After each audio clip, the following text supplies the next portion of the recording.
I'm so awkward at starting these things. Oh my goodness. Hi. Hello friends, welcome back to the channel. This video is days late because after Streamtober, my goal was to do it the next day, so November 1st, but then I had computer problems on the literal last day, and then I made it up on November. And then I again had computer problems to the point where my entire P drive just crashed. So with the help of Hubsmod, thank you Hubsmod for helping me out, I was able to get my computer functional to do this recording and prepare for this week's content. I'm also unfortunately a little under the weather because when you stream every day, your immune system goes quite literally to crap. So I apologize in advance that I'm not, because I don't have the spoons to pretend. Sorry. But I wanted to do a lessons learned video about Streamtober, what it was, what the expectations and goals were, and what actually happened, and the lessons learned, because I'm of the opinion that anything that you can take from an experience, positive, negative, or otherwise, is really beneficial for future endeavors, and especially for content creators who, when they put a lot of effort and time into a project and it doesn't turn out the way that they had expected or hoped, it means that you can apply what you think would be a better result by doing something differently. And I do want to preface this video by saying that Streamtober was absolutely a worthwhile endeavor. I had such fun incorporating art onto the Artsy Gamer because, it's in the name. And I think that we're just going through a state of flux with more people wanting to make content, more games that people want to feature.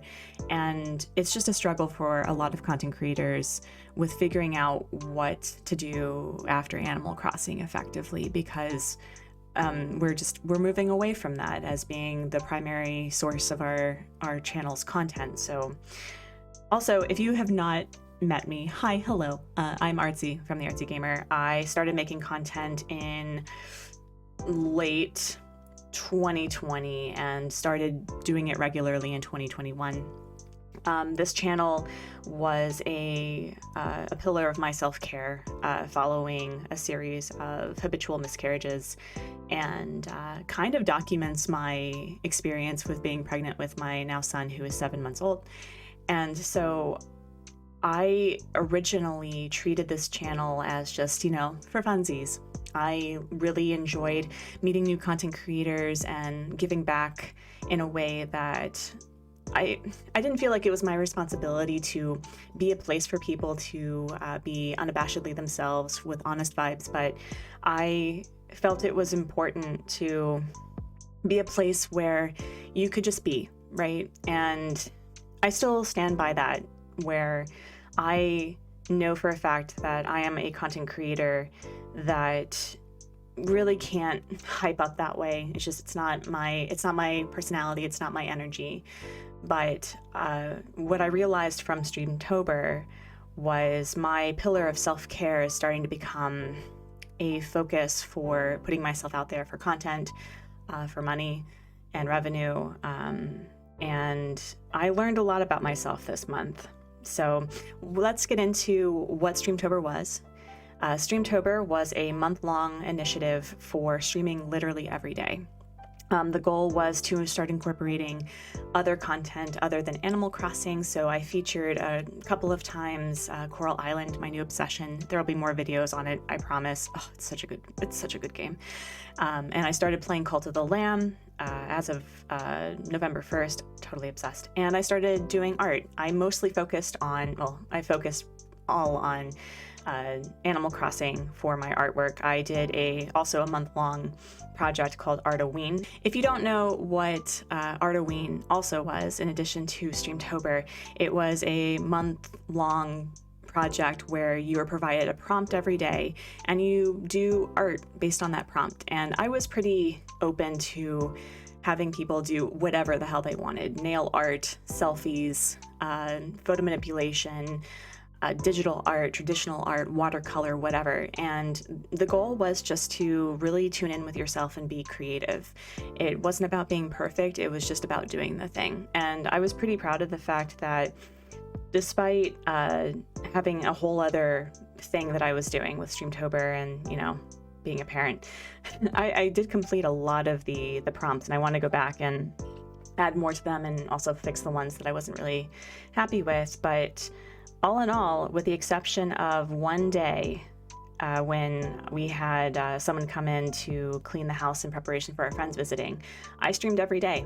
And the day that I didn't stream, it was a live preview. So a live premiere, actually, I should say. And so I think in total, I think I streamed about 60 plus hours this month. And that's a lot for me, because for the most part, I only really stream once, maybe twice a week, if Hubsmod is able to be here to watch the Babs.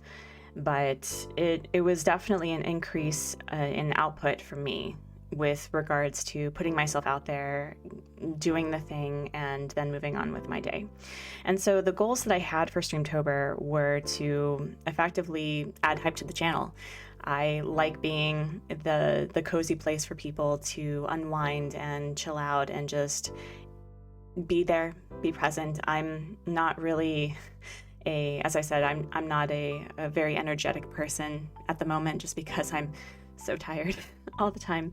And so I just wanted to be a place for people to unwind and get cozy, And I actually had thought that I had hyped up Streamtober to the point where I would be getting about 100 subscribers in a week, which was incredibly ambitious, just because of the momentum that I had built up over the summer, where I was streaming 4 times a week for, I think, 12 hours total each week.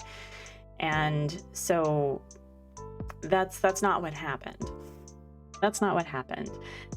The reality was, the goal, as I said, was to lead up to having 2,500 subscribers by the end of the year, so 2,500.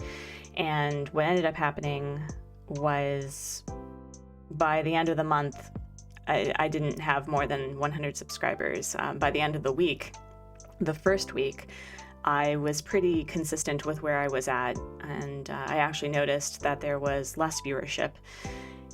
And then by the second week, I started seeing a deficit in my subscribers. And then by the end of the 4th week, I actually saw myself go under 2,000 subscribers for about 5 seconds, until I went emo on Twitter.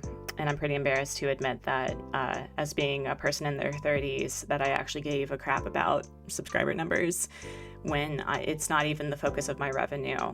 And that'll be a good point to bring up, is that the subscriber deficit was not something that I had anticipated actually caring about.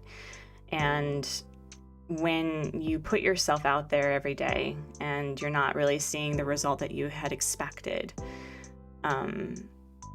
you start to internalize it pretty badly. And I experience envy in a very, punishing myself sort of way. I don't wish anything but the best for my content creator friends. I want them to thrive, to reach their goals, and continuing on. But when I started seeing that other content creators who were of a similar vibe to me, still growing their channel pretty consistently over the course of the month, I started wondering, what was I doing wrong? I was wondering, am I not pretty enough? Am I not young enough? Am I too married, too motherly, too too much, too little? Is my art not good? Is my content just irrelevant? And it was a lessons learned that I definitely want to bring up later, but I did not expect my obsession with numbers to really come up during Streamtober. And I hate admitting this, but I think it's really important to talk to people who are starting out in the same, numbers field that I am, under 5,000 subscribers on YouTube, that you really need to be careful about putting your worth and value on YouTube and on the numbers game, because I actually started developing but my eating disorder has resurfaced. Wow, I'm getting a little emotional talking about it. And because it's something that I can control. I can't control who subscribes to me on YouTube. I can't control really the algorithm. I can work with it, certainly, sure, but I don't have the spoons to really fight for that. And I think what I realized from Streamtober is my numbers focus was a little too ambitious. So the lessons learned, right? I learned that I missed a very important step to consider for Streamtober, and that is the community that I already had. I have had the same people tuning in literally every day. There was like a good couple dozen of them who just tuned in, who rewatched the VODs, who commented, who did art. I mean, oh my God, the fact that people were doing the prompts every day and adding me on Twitter and putting it to their stories on Instagram. I have no idea how to do that, by the way. This was the first time I was ever able to figure out how stories worked on Instagram. And there were people who were saying that this was their unwind time. This was their ability to just rest and relax and, talk about hard topics and being open with where they were at. And I think what's really important, especially for small content creators, and by small content creators, I mean, well, it's weird for me to hear that people who have over 100,000 subscribers call themselves small content creators, but they are, in fact, to YouTube standards, small content creators. But if you are starting to shift your focus for your channel to being more money-oriented with revenue, with memberships, you really need to take into account that cementing your community is a very important step. And I think that's the positive that Streamtober had really shown, is that people do give a crap about the artsy gamer. People do give a crap about the content that I create. And there's a lot that I can work with now that I know that, one, art is really exciting to watch, and that people do like having smaller content creators to work with. I don't know how big I'm going to get. I don't want to put numbers to I'll be happy at 100,000 subscribers or whatever. I don't want to put any number to the value for that. Even though the quantitative variables were not what I had expected, the qualitative variables for Streamtober were outstanding. As I said, people tuned in every day. People were really happy to be there. And as far as the subscribers for, becoming deficit, I also had to take into account that it wasn't just a me problem. There were a couple of content creators who I'm friends with who were, at 80,000 subscribers, a couple 100,000 subscribers, who were saying, oh no, it's not just you. I've been losing, 70 subscribers every day for the past 6 months. And then I think that cozy content creators, Animal Crossing gamers, all of that jazz, are trying to figure out what to feature next on their channel, because as much as I love Animal Crossing, and I'm going to keep streaming Animal Crossing, it is the game that I've associated with tuning in with myself, relaxing, just vibing out, and I think that's a thing that people really enjoy. But because Animal Crossing is effectively, quote unquote, an old game now, we're trying to figure out what the next thing to feature and what will be fun to watch. And so I know that there's a lot of cozy games that are out right now. Coral Island is one of them. Disney Dreamlight Valley is another. Bear and Breakfast, Ooblets, like all these games just like came out within the last couple of months. And so it's been kind of like a rat race to figure out the next cozy game to watch and stream. And what I've realized is that the YouTube algorithm doesn't give a crap about any of us at all whatsoever. The fact that we put so much emphasis on the algorithm is kind of frustrating. And that's not to say that people whose livelihoods are connected to YouTube should not be focusing on that. So just bear in mind that my interpretation of the algorithm is very different than those who really do depend on figuring out how to be viral on various forms of social media to live. It's different. And so what I've realized was that the algorithm does not define taste. You can be an incredible content creator. You can make amazing builds in Animal Crossing. You can be really funny and do incredible builds on The Sims. You can have all the stuff needed to be, up there with the greats.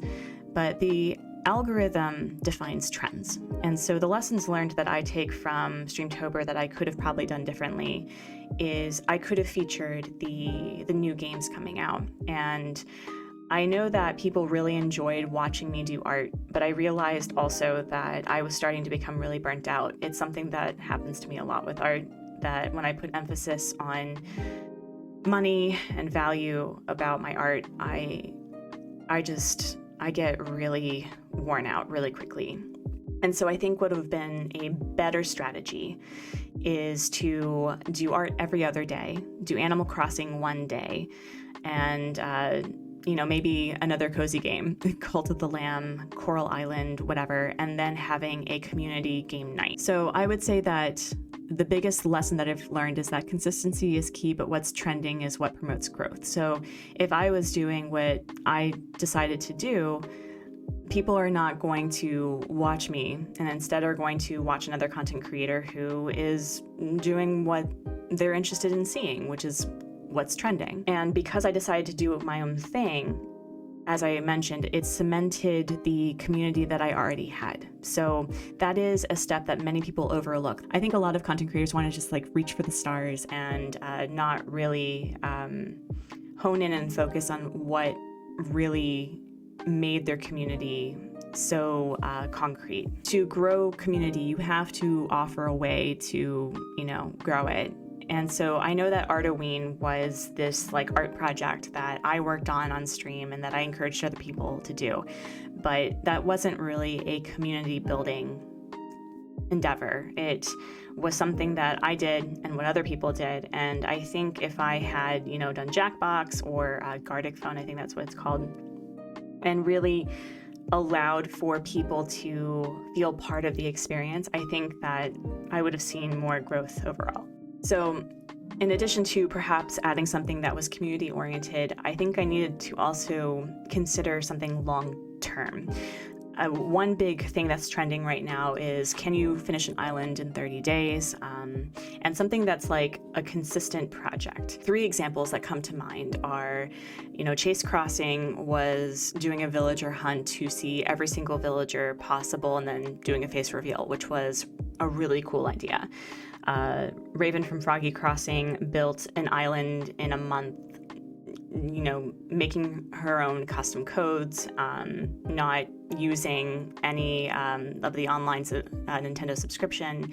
And then Mayor Morri made a spooky island in 30 days. So if I perhaps had decided to do an ongoing comic, can I make a comic in 30 days that, from start to finish? Or can I make an island happen in 30 days? I think that would have also been really interesting. So another lessons learned that I took from Streamtober is that I either needed to be really big and flashy about the day 1, day 2, and I'm still learning how to make a proper thumbnail and do titles, because I think another thing that went against me with the algorithm and with YouTube is that I was like, welcome to Streamtober. And so by the end of the week 2, by the end of week 2, I actually went back and started like changing all the titles. I kept the thumbnail as it was, but I think I would have done better if I just treated every live stream as just its own thing, unless of course it was a long-term project. So if you are planning on streaming every day and doing an endeavor like that on YouTube and not on Twitch, my recommendation is to, as I said, either have one ongoing project where you can say like day 1, day 2, day 3, or just treat every single day as its own specific streaming. And you can do an introduction piece with every single live stream as, welcome to Streamtober, it's day 1, whatever. And I think that it'll be a better experience. I also noticed that I struggled with putting my face on my thumbnail every day. I think the strategy I should have done is just taken like a bunch of photos of myself in one day when I was feeling really awesome about myself, because I did the first week that way, and then I kind of just copy pasted it on the second week, and then by the third week I felt kind of weird that I was just doing the same poses over and over. And so I was just making the thumbnail right before I was streaming, and that's really hard when you're not feeling it. It's really hard when you're struggling with feelings of low self-worth and self-esteem and everything. And as I said, in dealing with the resurgence of an eating disorder, having to see the thing, your face when you're not feeling really good about yourself is pretty devastating. So I think I would have done better if I did the thumbnail differently, if I did the titles differently from the get-go, if I really figured out how to hype it up. I really hope that regardless of where you're at on your content creating journey, you don't do what I did. Please don't put your worth on the numbers game on YouTube and the algorithm. Like, that is a one stop to just feeling awful. Because the harsh reality, friends, is there is no way to account for how priceless that you are and the content that you put out. And it's really important to just remember that social media, the way it is now, is intended to be addictive. It's intended to make money for the big corporations that run the show. And if you get swept up in it, you're the one that suffers and struggles, not YouTube. So if you have a bad month, for example, when it comes to revenue, or when you're not feeling it, just remember that you really need to not worry about the immediate rise and fall of engagement, and instead look at the long-term trajectory. And I think what really hit home for me for Streamtober was I started feeling like I was dragging on the curtails of other people's success. There are a couple of content creators who truly got me to where I was at. My original goal this year was to hit the big 1K, and then Consul Kato was like, hold my potato, early this year. And I started feeling like I was taking advantage of my content creator friends' success, and feeling like I didn't deserve where I was at. So if you are going to do something like Streamtober, treat it as a learning exercise in how to improve your content. And unless you are really making significant revenue, don't worry about the numbers. Treat it as, trying new things, figuring out your niche if you haven't already, playing around with, new backgrounds, new ways that you can talk to your community, new things that you've wanted to try and maybe felt really uncomfortable adding because you felt that it didn't fit or whatever. I definitely feel that Streamtober was it didn't provide the positive benefits that I had hoped for, which was 2,100 subscribers, but it did provide a really good group and core group of people that tuned in every day, that, were happy to be there, that increased their membership because I added a second tier to the Artsy Gamer where, I guess I'm really bad at promotion, so I'm just going to talk about it. I have added a second tier for membership on the Artsy Gamer for $4.99 a month. USD, so that you can be a live studio audience for Gamers Gap recordings, which will be happening. I'm hoping to have this video out before the next episode. So if you want to be part of that, there will be a way to sign up in the description below. Another thing that I realized and I literally couldn't do. And one thing, again, from Streamtober that I took is there are things that you just can't do for your content for whatever reason. If you are a parent to a new child, for example, your priorities are to your small child, or if you're a caretaker to an ailing parent, or taking care of just something that's a little out of your expectations, you just need to be aware of the fact that you won't be able to put as much time and, your all into your content because you have a life. And I realized that I streamed every day, right? And the total was about 60 hours, right? That's about a part-time job for the month, right? Roughly.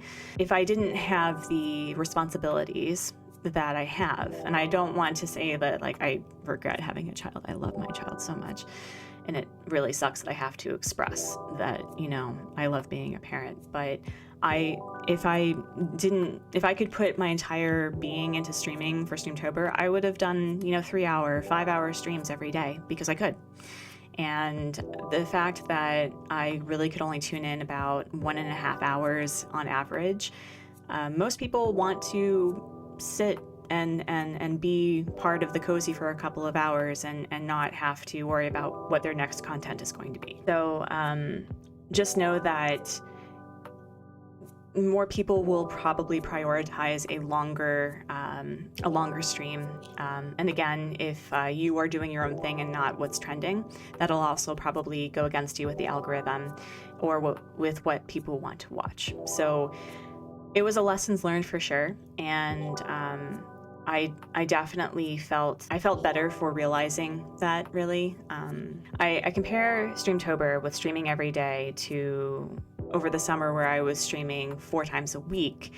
I was doing, again, art every other day, making comics and also doing Animal Crossing, but I was streaming for 3 hours each time. So that meant that people could really tune in and catch up. And I think that's one thing that I didn't realize, is because sometimes people tune in about an hour or 2 hours into a stream. They have lives, they work, or they're finishing up watching somebody else. And so I think that if you're going to do something like Streamtober, it probably would have been better for me if I had that time, but I didn't. And it doesn't mean that my content can't be rewatched. In fact, a lot of people talked about rewatching it later. And that does mean that even if you didn't get the same level of engagement that you did before, people are still watching my videos. And the other lessons learned that I had with regards to numbers, if I'm going to be, I'm breaking down my whole obsession with numbers right now. I would say that even though my subscribers went down and then went back up because I was emo on Twitter, my revenue didn't change. So the advertisement revenue that I get from YouTube did not shift. Even though my views on my videos didn't start out very well, they increased with time. My membership actually had increased. And so even though the physical numbers of the subscribers went down, my watch hours did not change at all. So I technically didn't really lose anything. I really just lost the numbers of the people who weren't engaging anyway. So consider that like your own content creating tree was pruned for people who actually want to be there. And I felt a little bit better about that and just let it go. I'm still working on the whole, obsession with getting to a certain point by the end of the year. But I do think that it's important to recognize why certain numbers mean something to you. And I also fell into the trap that I did with Patreon. For those who don't know, I decided in 2016 that I wanted to be a comic artist and make comics for a living. And so I did marketing research of all the other webcomic artists that I follow, and I have an obsession with webcomics. It's one of my favorite things to read online and just in general. And I started providing promises, and I was basically trying to do the work and the output of somebody who was 15, 20 years down the line for this kind of work. And so obviously with somebody who only had a couple of years under their belt, I burnt out terribly. And I wasn't at the skill set or the capacity to really output what I was promising. And so even though I thought originally getting to 2,100 subscribers by the end of the first week, and then when that didn't work out, 2,100 at the end of the month, because that's 3 subscribers a day, that's still incredibly ambitious for a small channel. And I think I fell into the trap, as I said, of looking to larger content creators who have been more established, who have already, changed their business model for their content creation to allowing for that.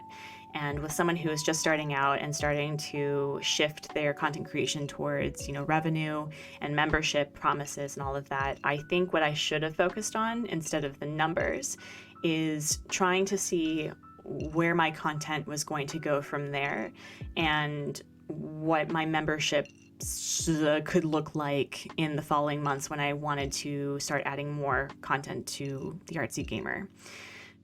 So it wasn't realistic.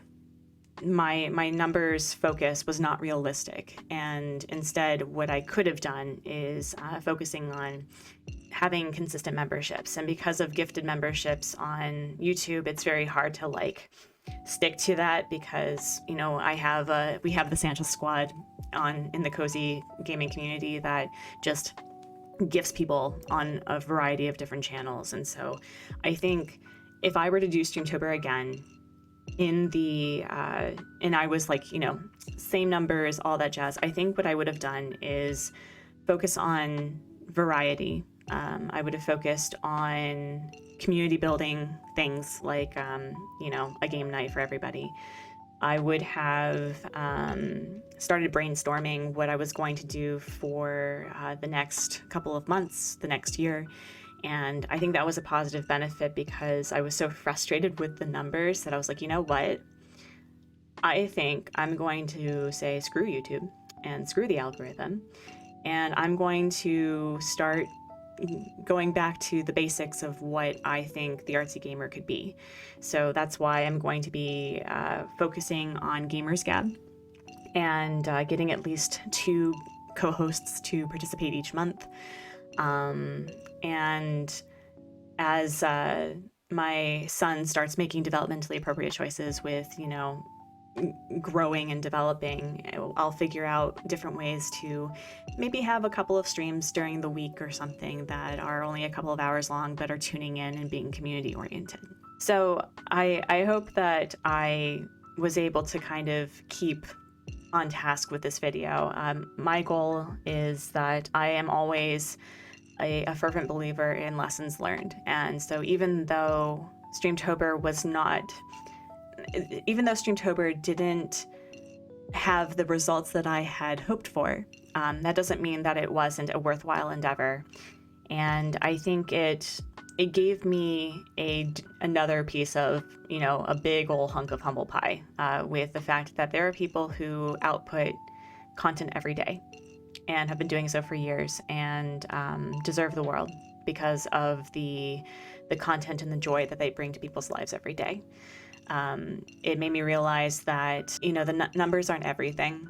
And if you needed to hear this, like, your weight or how you look is the least interesting thing about you. It really is. There's so much more to a person than the number on the scale or what they look like. It's what they bring to the table with regards to just being a decent human being.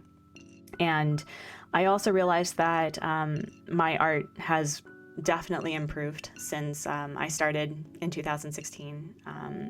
I have a lot of inspiration for making merchandise, which will, I want to take my time in developing it. I want to figure out what would be a really fun way to brand the Artsy Gamer on a t-shirt or on a mug or something. I think what Streamtober did for me was I'm motivated to, more than ever, making this channel something bigger than it is, and still find a way to maintain a community that feels intimate and tight-knit and supportive of other people. And that's the other benefit of Streamtober that I did not think would happen, is it inspired other people to make art and stream. And if I can inspire one person, two people to put themselves out there that way, that's amazing. That's amazing. So again, if the numbers didn't really pan out the way that you thought, there's more than one way to measure success. There really is. And I hope that people put themselves out there and push themselves to a safe limit, but push themselves beyond their boundaries. Try new things. Don't be afraid of it just because, you know, the numbers went down. Unless, of course, and I'm coming at this from somebody who's not, you know, their revenue isn't like their livelihood isn't dependent on the revenue that they earn from YouTube. So if that's you, perhaps this isn't the right advice. But for those who are just trying to figure out their niche for content creation, who are trying to figure out their voice, you know, don't be afraid to fail. Don't be afraid to do what you want instead of what's trending. Don't be afraid to recognize how priceless you are as a person. I had one thing that I was going to say. So the other thing that Streamtober did, and I'm probably going to finish here, is the fact that I want to participate in Vlogmas, which is similar to Streamtober or Artoween, where it's daily content. I want to do daily videos and daily content during December. But the caveat here is that I'm not just going to do like hours-long video each and every day. No, I've learned. I want to try making shorts. I want to, again, have at least 2 content creators to co-host on Gamers Gab. That's going to take up about 4 days because there's going to be the recording as a members-only live stream, and then there's going to be the video itself. So I'm going to also incorporate the live stream as part of Vlogmas because it is content that you can watch that day. And so I'm definitely going to also, instead of doing day 1, day 2, day 3, I'm just going to do it. And I'll put out into the videos like, welcome to day whatever. And if I don't do a day, I don't do a day. It's okay. So if you've gotten to the end of this video, again, if you've not left a big thumbs up, it really does help us out. I'm really bad at self-promotion. It's something that I'm very awkward with because, again, I struggle with self-worth and content, but we're going to work on that. If you are interested in becoming a member to watch the Gamers Gab live recordings at $4.99 a month, please be sure to consider it, or just support me with a $1.99 membership, which unlocks badges and emotes that I draw myself. Oh, and other fellow content creators, large and small. If you feel that this is a really great conversation to have, I would love to have you on Gamers Gab to talk more about your lessons learned with content creation. So let me know if you're interested. And and leave in the comments section below what you've learned with a big project that didn't turn out the way that you had hoped, or that it had unexpected results, positive and negative. My goal, as always, is to create a lessons learned for people to learn from my successes, my mistakes, and from other people's successes and mistakes. What's the point of being competitive in this line of work when you can just raise each other up and be supportive and be friends? So anyway, this video has gone on super long. I hope that you enjoyed the lessons learned, and I'll catch you next time. Bye.